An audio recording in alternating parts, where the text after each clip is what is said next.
Então a gente vai resolver a nossa prova de cálculo 2, a primeira prova, começando pela questão 1, que valia 2,5 pontos, e dizia o seguinte: usa o método das cascas cilíndricas para achar o volume gerado pela rotação na região delimitada pelas curvas y igual a 8x e y igual a 2x ao quadrado em torno do eixo y.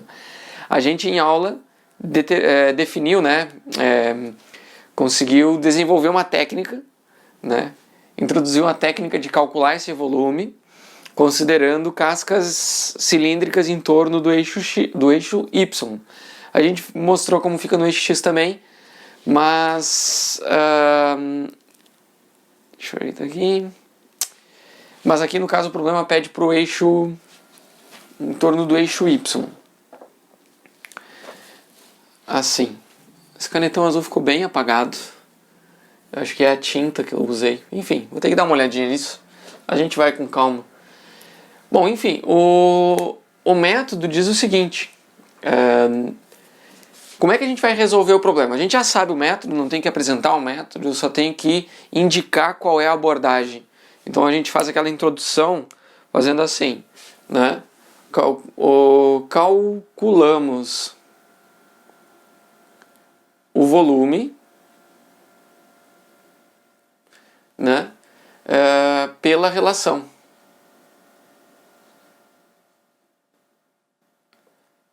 Que a gente sabe que o volume desse sólido, ele vai ser integral desde um ponto A até um ponto B, de 2π vezes x, isso porque é em torno do eixo y, vezes a altura, que vai ser a diferença entre um y2 e um y1 dx. Na verdade a gente poderia escrever isso aqui como um f de x e dizer que o f de x é a diferença dos dois. Aqui também, fica em aberto três questões, 3 pontos ficam em aberto, Qual é o ponto A? O que é o A? O que é o B? E qual dos dois é o y1 e qual que é o y2?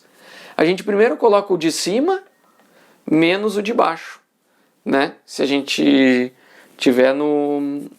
Lembrando que o volume tem que ser positivo, Então, como a gente sabe que as duas funções elas estão delimitando uma região, a gente precisa entender qual é essa região que está sendo delimitada. E para a gente entender quais são os valores de A e B, que são os limites em x dessa região, a gente vai ter que igualar as duas equações e a gente vai ver em quais são os dois valores de x que que correspondem aos pontos de interseção entre as duas curvas em y, Então aqui, calculamos o volume pela relação, sendo que os limites de integração A e B,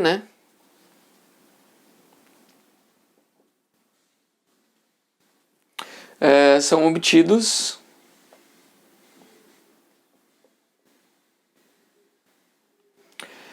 pelas interseções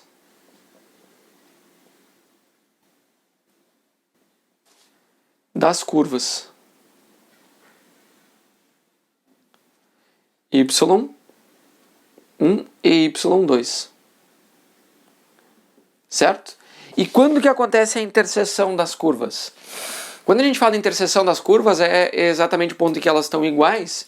Então a gente vai fazer assim, quando y1 é igual a y2. Ou seja, é o equivalente, a gente escrever 8x igual a 2x ao quadrado. Notem que aqui eu não estou necessariamente dizendo qual que é o y1 e qual é o y2. Eu só estou dizendo que há uma equivalência entre as duas relações, que o 8x é igual ao 2x ao quadrado. Aqui, ó, quais são os valores de x que satisfazem essa igualdade? A gente tira o x em evidência, né? E a gente tem x vezes 8 e a gente tem x vezes 2x. Então, primeira condição para que essas duas equações sejam iguais é se o x for igual a zero. Então a primeira, né, ela vai dizer se o x for igual a zero. Então a gente já sabemos que uma interseção é no x igual a zero. E a outra, né, a gente pode dividir tudo aqui por x e a gente tem 8 igual a 2x. Opa, eu vou escrever um pouco mais para baixo aqui. Meu quadro pequeno é bem ruim de organizar, né? A outra forma, outro valor de x é quando 2x é igual a 8. Ou seja, quando x é igual a 4. Então a gente sabe que essas duas curvas elas vão se intersecionar, né? Quando x é igual a 0 e quando x é igual a 4. Então esses aqui são os limites de integração, né? A gente vai obter, até eu poderia escrever isso aqui como sendo um a, e aqui já como sendo b. Mas eu vou manter como x aqui, porque a gente está resolvendo essa relação aqui, né? Então, o a e o b dependem, eles são ordenados, o b é maior do que o a. Então a gente vai seguir a conta, vai colocar o a é igual a 0 e o b é igual a 4. A gente vai continuar, né?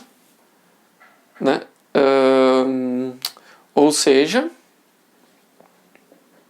a é igual a 0 e b é igual a 4. Ok?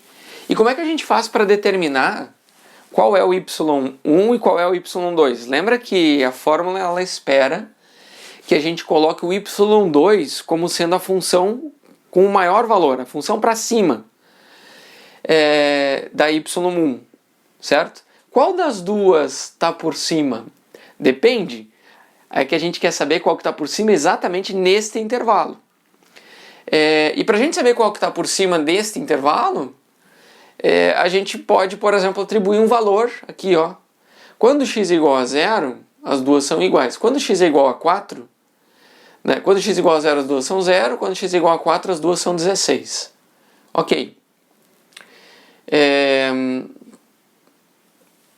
16? Não, são 24, né? São 32, desculpa. Nossa, viajei. 32. Então é 0 e 32. Ok. Como é que a gente vai saber entre esses dois? Bom, a gente sabe que, por exemplo, o x igual a 1, né? A gente pode verificar que no x igual a 1, a gente aqui tem 8 e aqui tem 2. Qual que é maior? Esse dali. Então, o 8x, né? O y é igual a 2 é o 8x. Porque ele tem valores maiores do que o 2x ao quadrado neste intervalo aqui. E o y igual a 1 é igual ao 2x ao quadrado.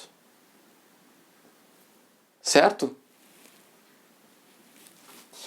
Então, sendo esses valores aqui, a gente consegue calcular, né? Então calculamos o limite. O limite não, a integral.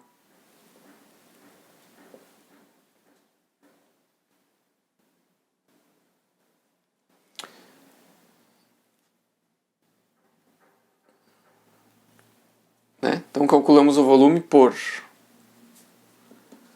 V é igual. Naquela integral, o 2π ele pode sair, porque é uma constante.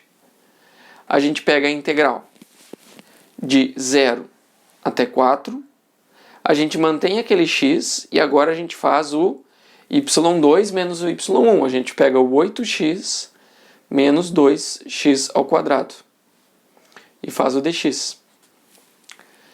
Certo? Aqui ó, o x está multiplicando os dois termos, então a gente mantém o 2π. Né? Notem que aqui ó, esse igual está dizendo que o que a gente vai escrever a partir de agora é igual ao que tinha em cima. Certo? É isso que significa. É igual a integral de 0 a 4 de 8x ao quadrado menos 2x ao cubo dx. Aqui a gente pode até separar, né?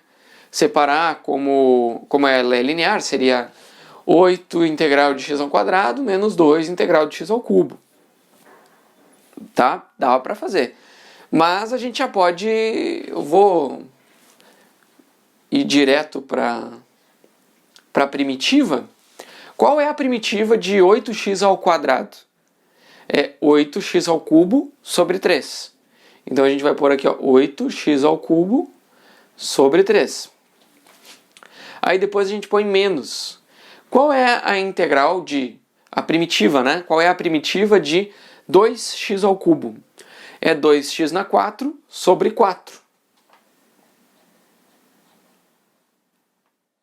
Na verdade é x na 4 sobre 2, né? A gente já poderia escrever.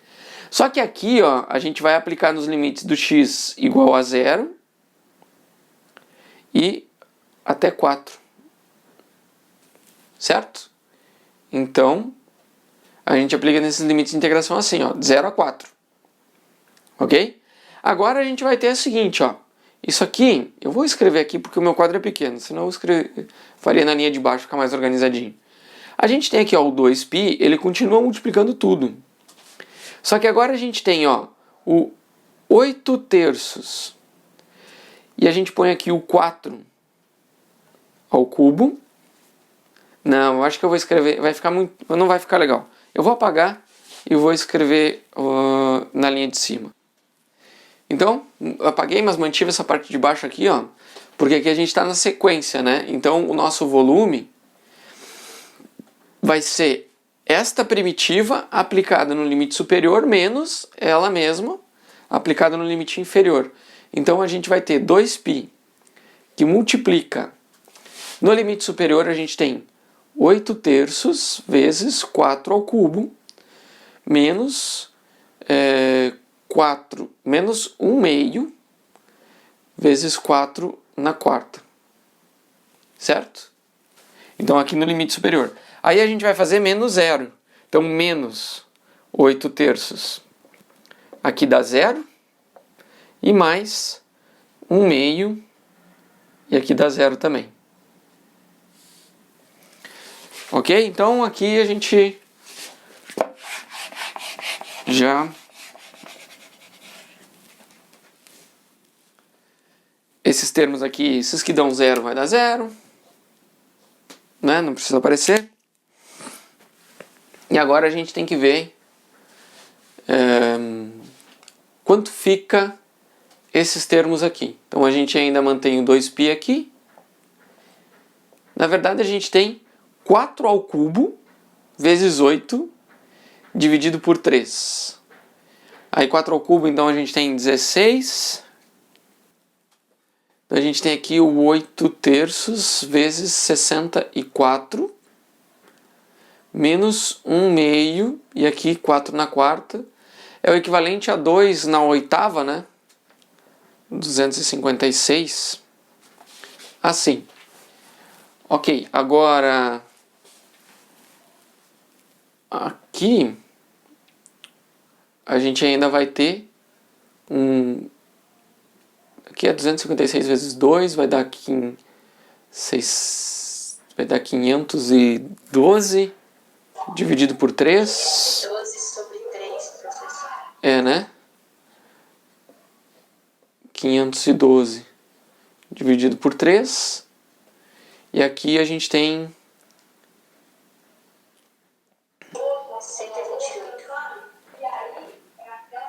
aqui. Beleza. Essa continha é muitos números assim, a gente se atrapalha. Não é tão difícil, né? Mas aqui a gente pode multiplicar por 3 e dividir por 3. Daí a gente fica com 2π. Aqui 512 menos as 128 vezes 3 aqui. A gente tem 300 e... Nossa, eu apaguei aqui, 384. Tudo isso aqui dividido por 3. Né? Então, agora 512 menos 384.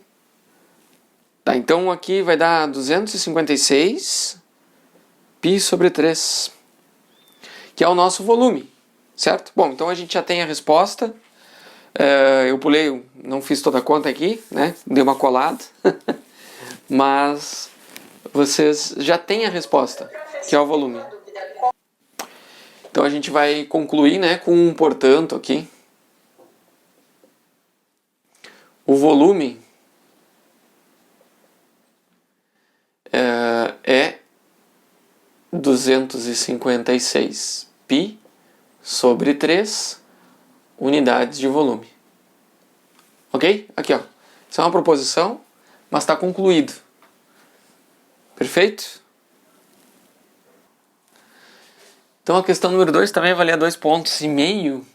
E essa questão aqui foi um resultado de um erro de digitação, porque aqui esse 0 dificulta muito a questão. A ideia era digitar 1 ali, mas a gente vai ter que resolver ela assim. Será que a gente consegue resolver?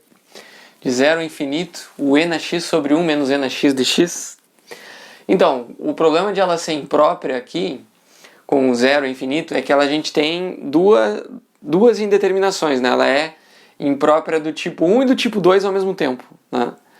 Porque ela tem uma indeterminação exatamente no x igual a 0, que o x igual a 0 aqui vai dar 1 menos 1 no denominador, né? E a gente tem também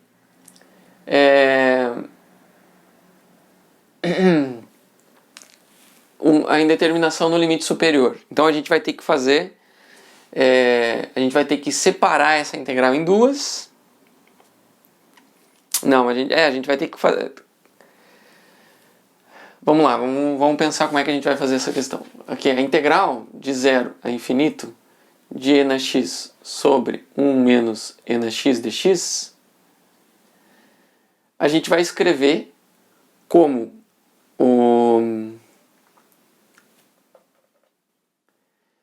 eu vou separar em duas, né? Eu vou fazer assim, ó, como a integral de 0 até um número a de e na x sobre 1 menos e na x dx.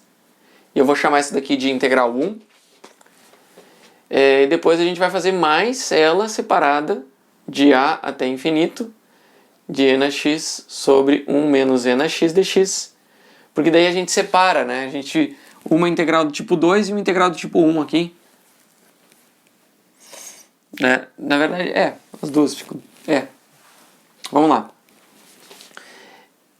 A gente vai fazer... eu esqueci de colocar a introdução, né? Vamos começar separando a integral em duas.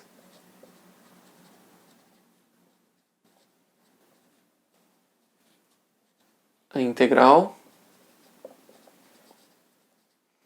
em duas partes. Tá, então essa é a nossa introdução. Qual que é a abordagem? A abordagem é separar a integral em duas partes. Aí, então, vamos resolver cada uma separadamente.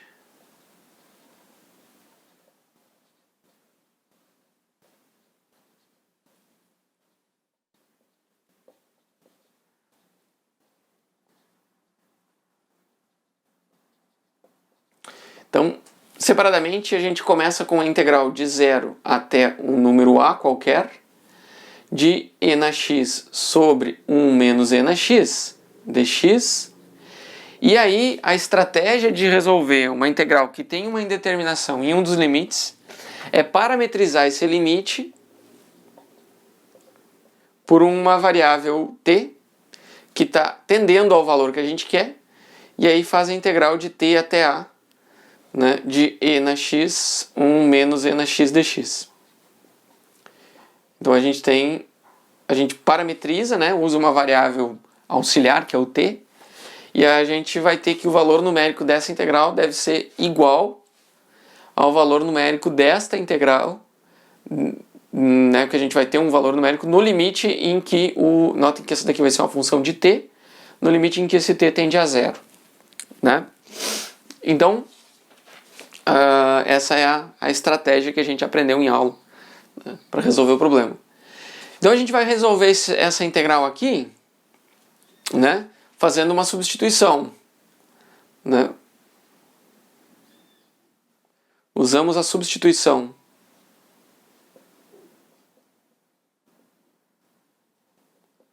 Qual é a substituição que a gente vai usar? 1 menos e na x igual ao nosso u. Vamos chamar de u, certo? E em consequência o nosso du vai ser menos e na x dx.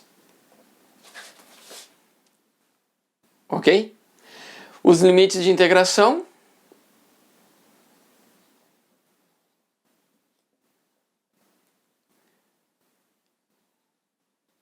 ficam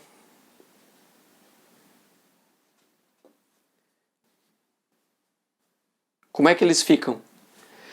No limite inferior, o x é igual a t. Então, o limite inferior, o u, né, eu vou chamar de u1 inferior aqui, ele vai ser 1 menos e na t. E o limite superior, que eu vou chamar de u2, vai ser 1 menos e na a. Certo? Então esses aqui vão ser os limites de integração. E a nossa integral, ela vai ficar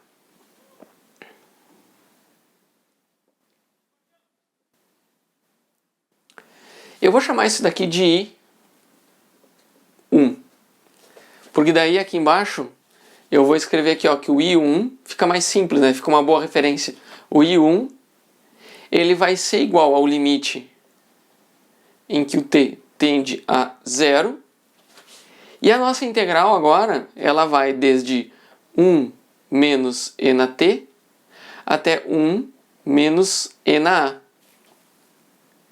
E essa integral aqui, ó, ela vai ser, a gente tem o numerador, olha só, e na x dx é o menos du. Então a gente tem o menos du, eu posso pôr esse menos lá na frente e fico só com o du sobre u. Só com o du sobre u. Ok? Agora,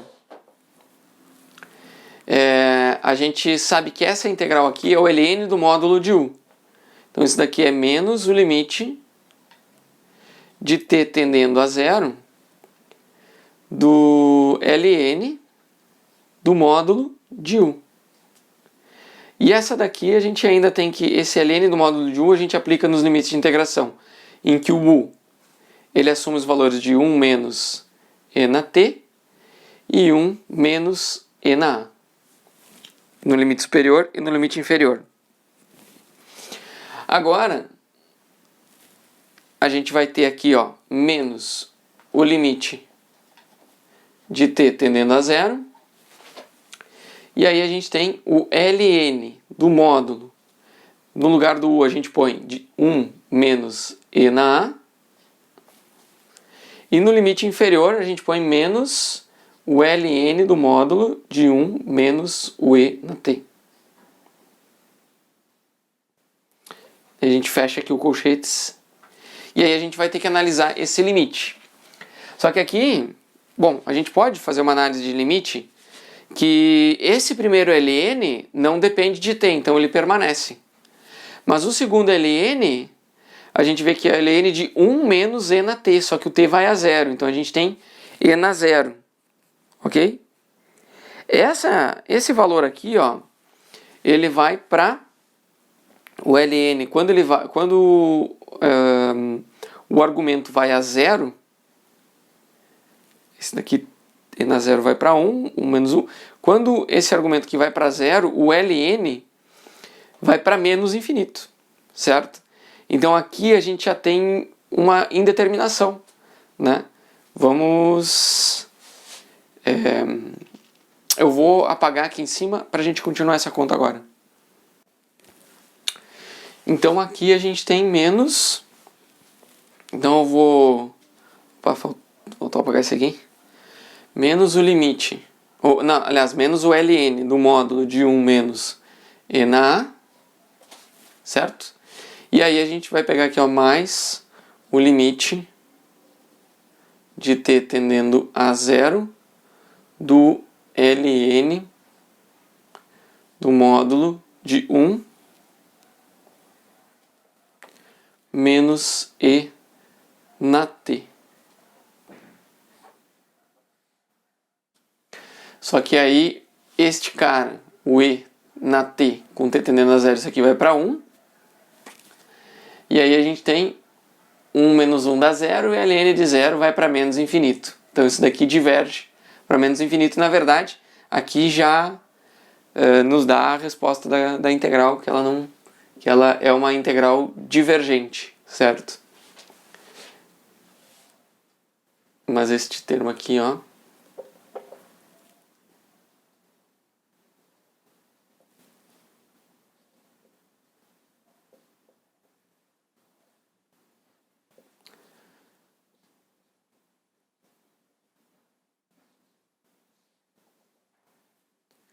isso aqui é igual a menos infinito. Portanto, o I1 diverge.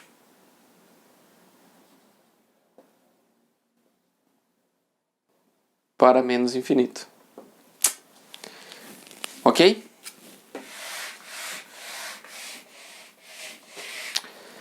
Bom, de qualquer forma, já que a gente tem ainda a outra integral, a gente vai resolver ela, né?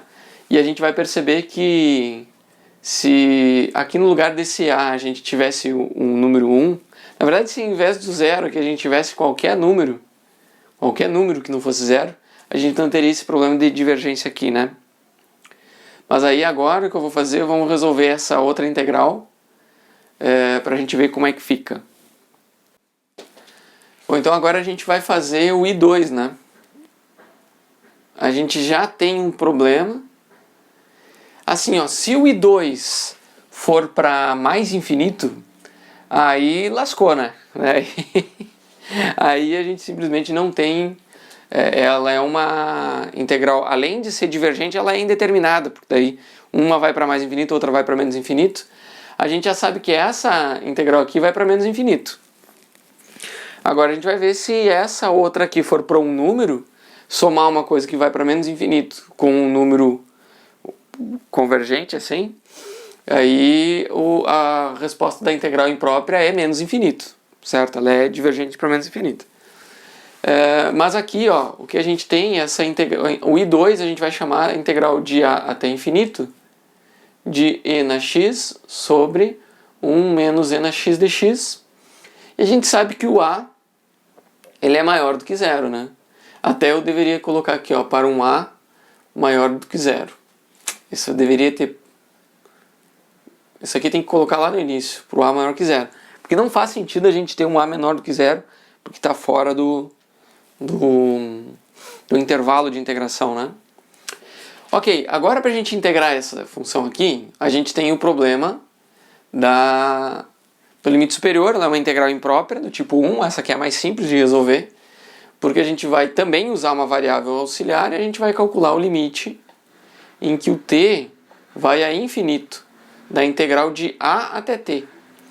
Daí a gente tem o e na x sobre 1 menos e na x dx. Usamos a substituição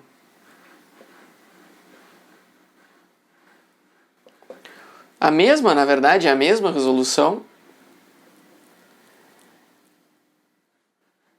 E o du fica menos e na x dx, né? E os limites de integração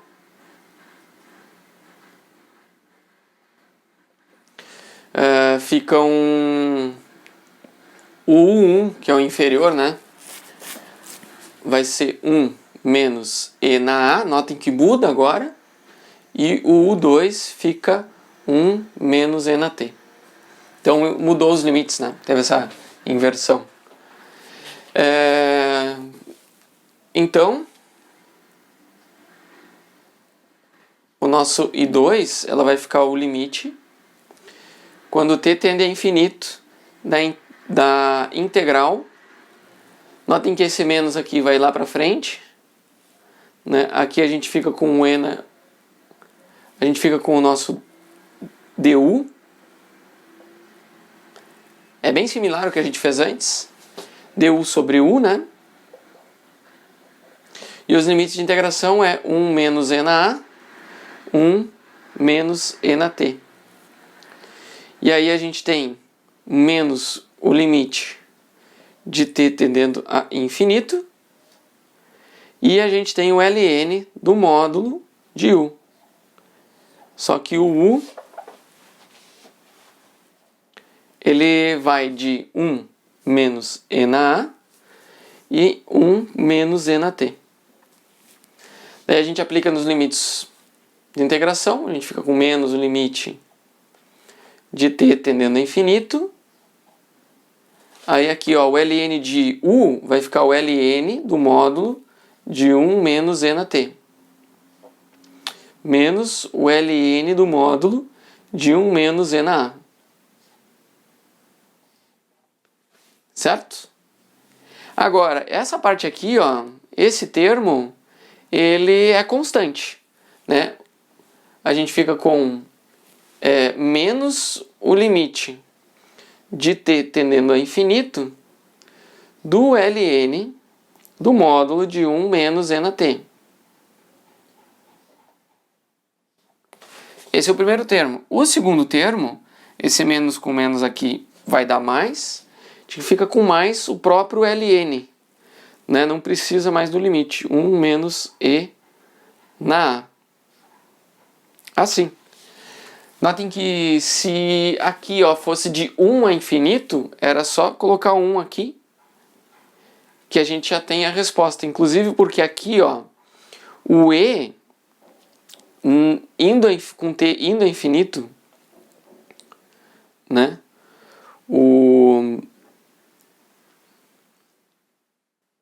Aqui a gente tem o... Vamos interpretar esse limite aqui, então. Aqui, ó, quando t tende a infinito, o E na infinito fica muito grande. Então, este termo 1 aqui fica irrelevante. Se a gente faz 1 menos ele, então é praticamente... Isso aqui está indo a menos infinito. Certo? Este módulo aqui vai para... torna o menos em mais... Então é igual ao ln, né? É igual ao ln de E na T, com t indo a infinito. Né? No fim das contas, isso daqui, ó, vai para infinito por causa do módulo. Né? Ele iria menos infinito, mas vai para infinito por causa do módulo. O ln de um número muito grande é um número muito grande, também vai a infinito. E esse menos aqui diz que vai para menos infinito. Então isso daqui também vai para menos infinito. Certo? Então isso aqui também é menos infinito. Né? Então o I2 também diverge para menos infinito. Bom, enfim, então a gente tem duas integrais que divergem para menos infinito. Quando somadas, isso dá uma área menos infinito. Então é uma integral divergente, né? Ela fica divergente para menos infinito, tanto no limite inferior quanto no limite superior. Eu vou apagar esse quadro aqui para a gente concluir a questão. Então a gente conclui o seguinte, ó. Concluímos que I1 é divergente e um diverge para menos infinito e 2 também.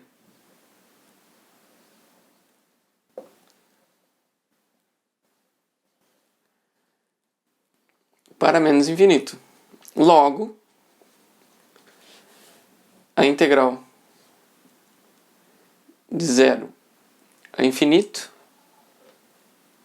de e na x sobre 1 menos e na x dx diverge para menos infinito. Tá aí, ó. Certo? Então a integral é uma integral divergente para menos infinito. Dos dois, mesmo quando a gente separa ela em duas, assim. A questão 3 dava uma função de duas variáveis, que é a f de x e y, que é definida por 1 mais a raiz quadrada de y menos x ao quadrado. Primeiro item, né, a letra A, pede para a gente calcular a f de 2 e 13. Então, como que a gente calcula a f de 2 e 13? Substituímos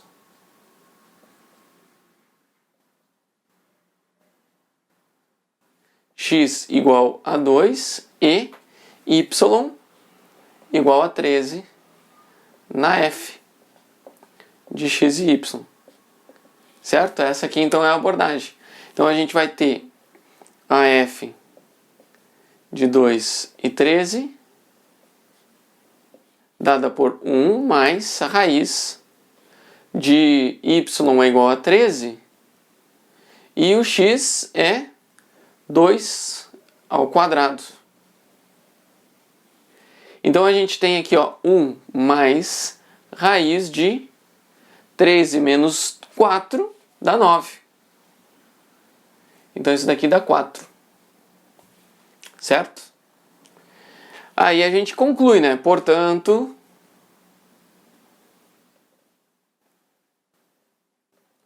a f de 2 e 13 é igual a 4. Certo? Então tá aqui, ó. Introdução, desenvolvimento e conclusão. Ficou meio apertadinho aí. Determine e esboce o domínio da f. Então, aqui tem um detalhe. Como é que a gente vai resolver esse problema? A gente vai abordar o problema olhando que tipo de função que é a f e que tipo de restrições que ela tem. A gente tem a restrição de uma raiz, e a raiz ela não aceita números negativos, certo? Então, né, a gente vai apresentar a nossa abordagem, né? O termo com a raiz quadrada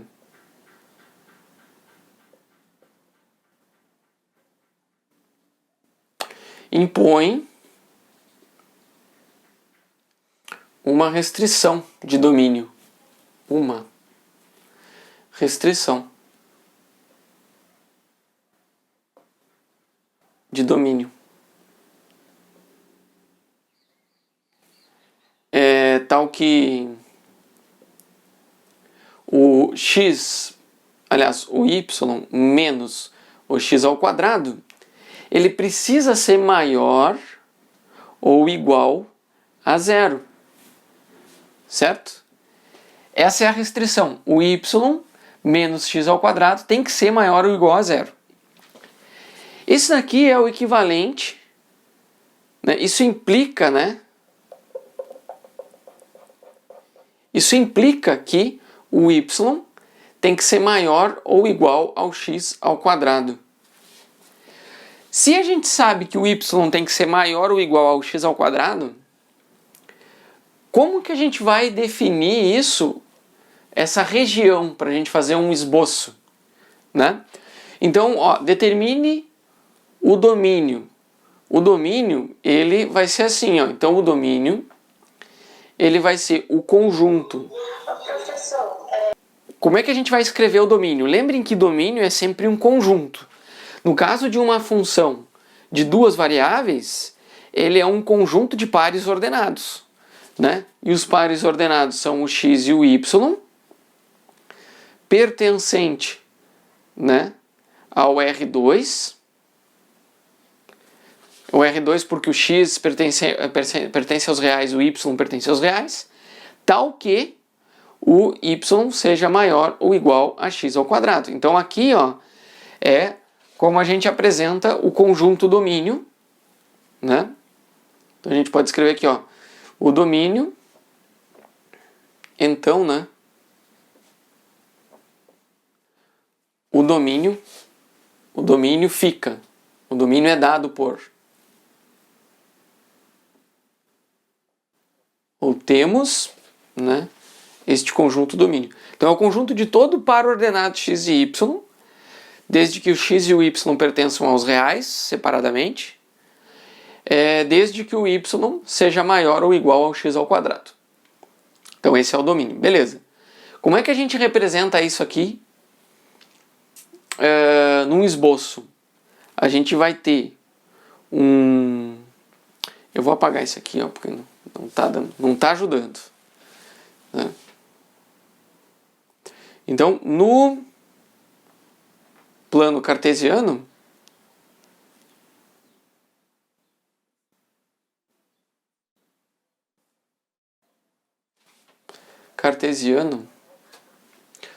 o domínio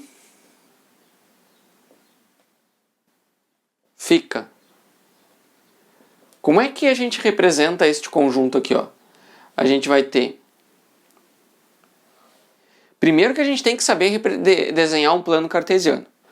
O plano cartesiano ele sempre vai ser assim, ó. A gente tem... O x pertence aos reais, então a gente vai desenhar uma reta real aqui. Como é que a gente desenha uma reta real? A gente faz uma reta e ela é direcional. Então a gente vai dizer que isso daqui é a reta dos x. A gente tem que indicar um 0 e tem que indicar um 1. Pelo menos um número além do 0. E depois, né, isso daqui pelo menos dá escala. O y também vai ser uma reta real.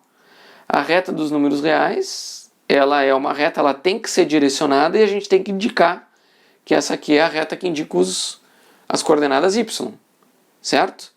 E a gente também vai dar uma escala como 1 aqui. Aqui o problema está dizendo que o y tem que ser maior ou igual a x ao quadrado. Então a gente pode fazer... O que acontece quando é igual ao x ao quadrado? O y igual ao x ao quadrado, ele é uma parábola assim, ó.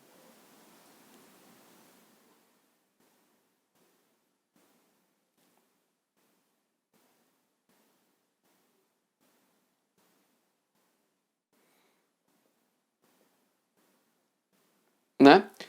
Aqui é o ponto 1, essa daqui é o y igual ao x ao quadrado. Olha só, a nossa restrição de domínio ela diz o seguinte, que ela é válida para todo valor de y que seja maior ou igual ao x ao quadrado.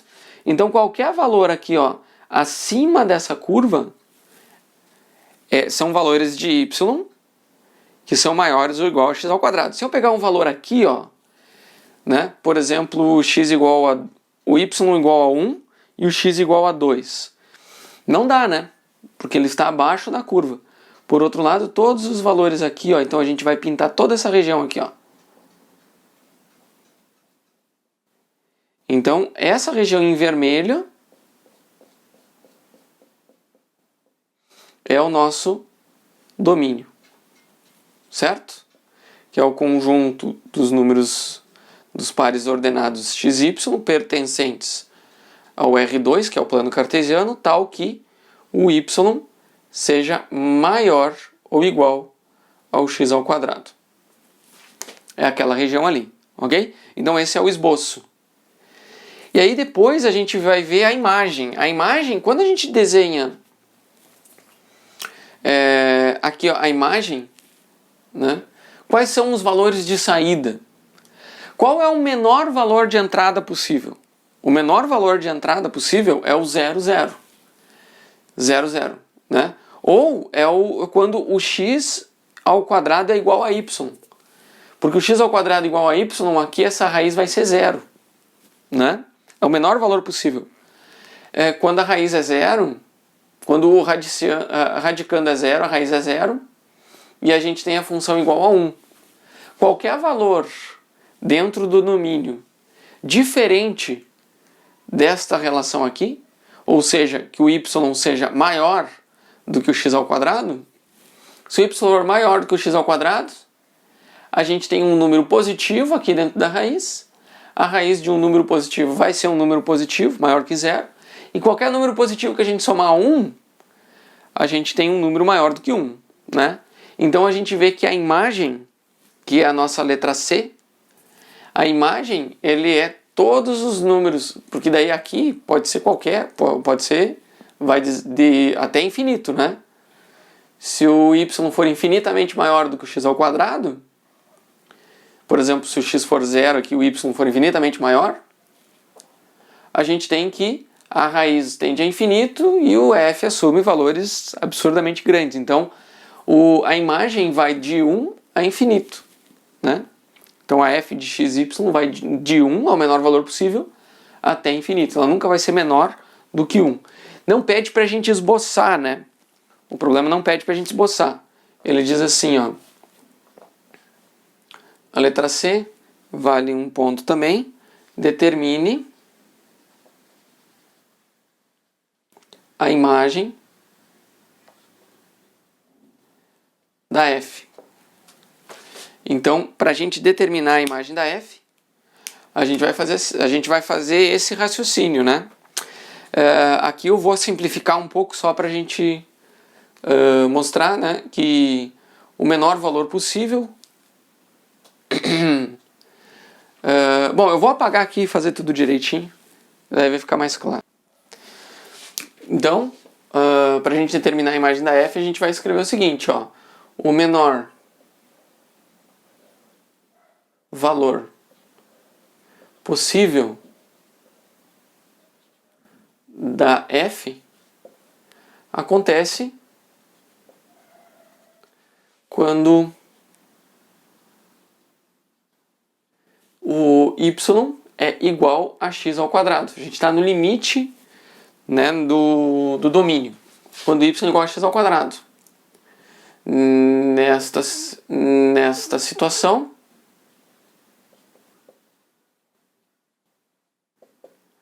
a f de x e y, né? Na verdade, de x e x ao quadrado, né? Porque o y é x ao quadrado, fica igual a 1 mais a raiz de x ao quadrado menos x ao quadrado, que é igual a 0, que é igual a 1.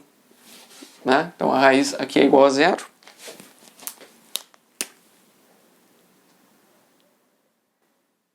Então, o menor valor possível da f é igual a 1.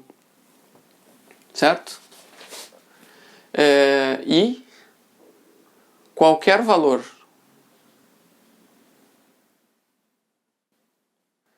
de y maior do que x ao quadrado no domínio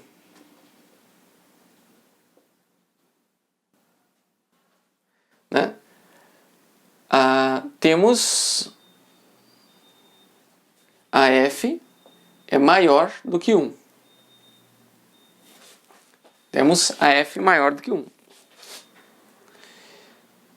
Sem... né? Ainda podemos colocar assim, ó, se o y for muito maior do que o x ao quadrado, o que é muito maior? É o limite, né?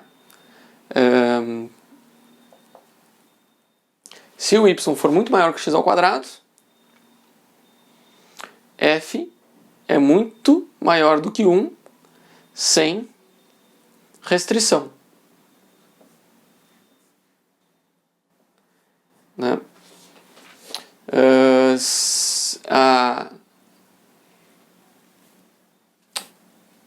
Ou a gente poderia escrever também assim, ó, se o y menos o x ao quadrado tender a infinito, a f tende a infinito. Então ela assume qualquer valor entre 1 e infinito. Tá? Então, vou colocar aqui portanto, a imagem de f fica... A gente vai escrever isso em notação de conjuntos, né? A imagem é o conjunto de todos os valores es pertencente aos reais, porque nunca vai ter uma saída que não é real. Se a entrada estiver dentro do domínio, a saída é sempre real. Inclusive é o critério para que a gente tenha o domínio, né? O domínio é porque o z, a saída, é um número real. Tal que o z, ele é maior ou igual a 1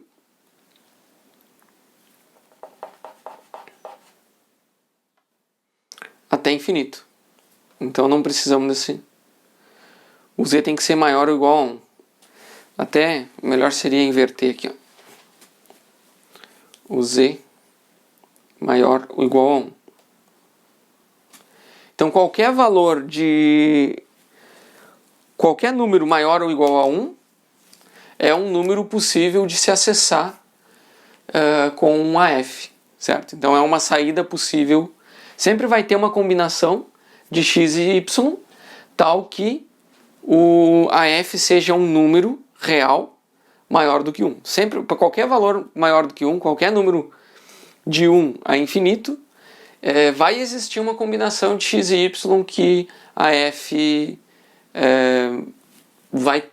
Né, se a gente dá de entrada na f, ela vai ter de saída um número, qualquer número desses, certo? Então a gente tem a imagem da função. Né? Então aqui na questão 4, pede para a gente, dada essa função, determinar o limite, né, da f de x e y, quando o x e o y estão tendendo a zero. Isso significa o quê? Que o x está tendendo a zero e que o y está tendendo a zero. Ou mostre o limite, ou mostre que o limite não existe. Então assim, ó, o que a gente precisa calcular, né? Calcular o limite. Limite. Lembra que a gente pode escrever assim, ó, do x tendendo a zero e o y tendendo a zero. Qual é a função? O x na quarta menos y na quarta sobre x ao quadrado mais y ao quadrado. Assim. Beleza. Agora, como é que a gente determina esse limite? A gente precisa escolher um caminho. A gente pode escolher diferentes caminhos. Como que a gente vai escolher os caminhos? A gente pode ir pelos mais óbvios, né? Primeiro a gente vai fazer pelo eixo x. Ou seja, a gente vai colocar y igual a zero e vai calcular esse limite através do eixo x. Né? Porque a gente já está no y igual a zero. A gente vai para o y igual a zero. Então a gente define, ó, o y vai ser igual a zero e a gente vai calcular só com o x variando, com o x tendendo a zero. Lembrando que o limite vai pelos dois lados, né? Então a gente vai pegar o seguinte, ó, quando o y é igual a zero, a gente tem o limite de x tendendo a zero, de x na quarta menos zero na quarta sobre x ao quadrado mais zero ao quadrado. Esse aqui então é igual ao limite de x tendendo a zero do x ao quadrado, certo? Porque esses caras aqui não influenciam e a gente tem x na quarta sobre x ao quadrado. Quando o x está tendendo a zero do x ao quadrado, isso aqui é igual a 1. É zero. Burro. O professor é burro. É zero. Certo? Então olha só. Esse limite, quando a gente escolhe o caminho C1, né? Um caminho C1, que é sobre o eixo dos x, esse limite aqui dá zero. Ok? Beleza. O segundo caminho possível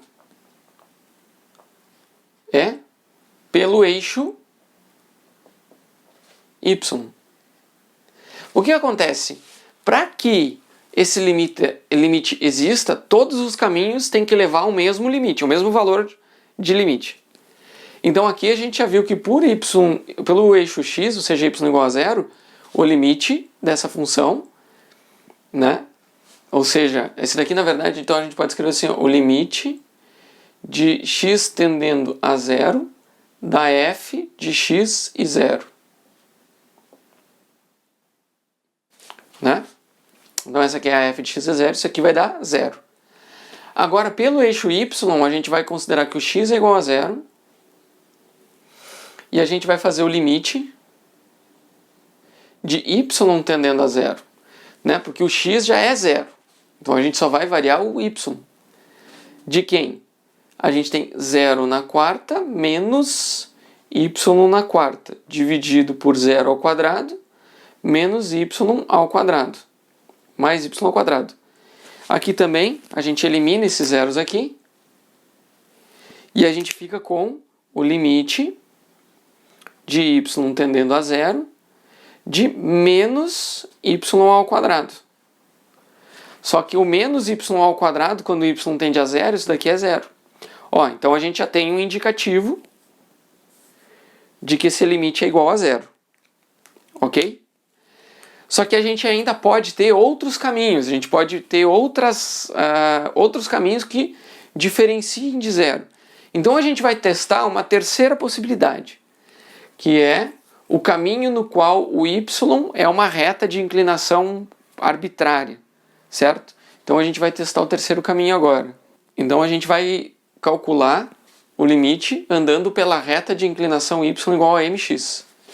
Então a gente tem o limite de x tendendo a zero, de x na quarta menos mx na quarta, dividido por x ao quadrado menos mx ao quadrado. Ok? Quando o x tende a zero. E aí a gente verifica se esse valor, esse limite existe.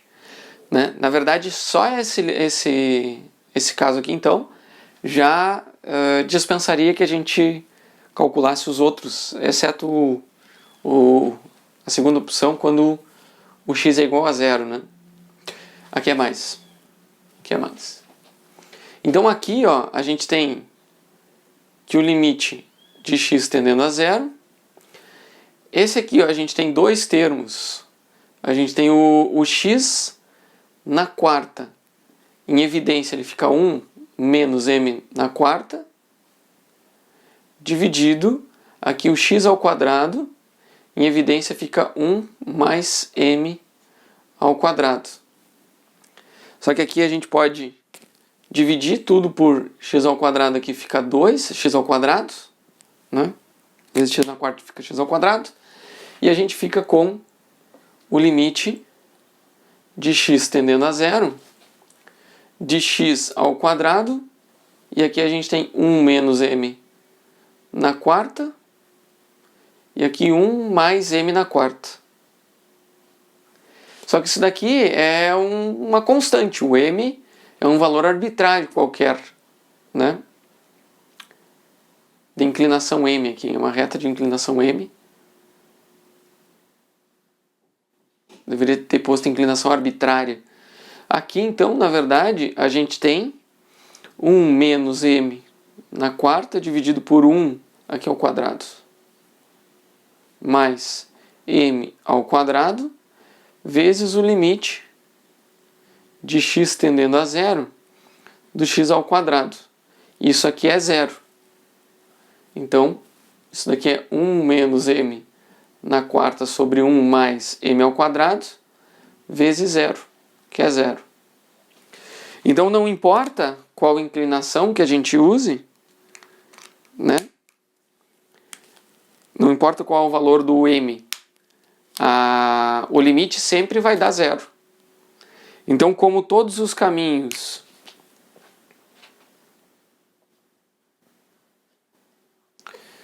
como todos os caminhos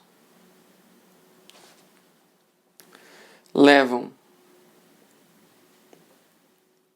ao limite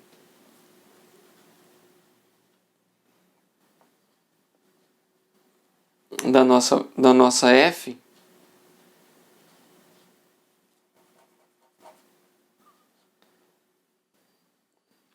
né?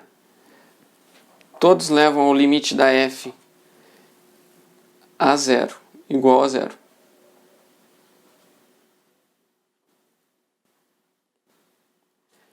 Né? Então, portanto, o limite é igual a zero. Ok?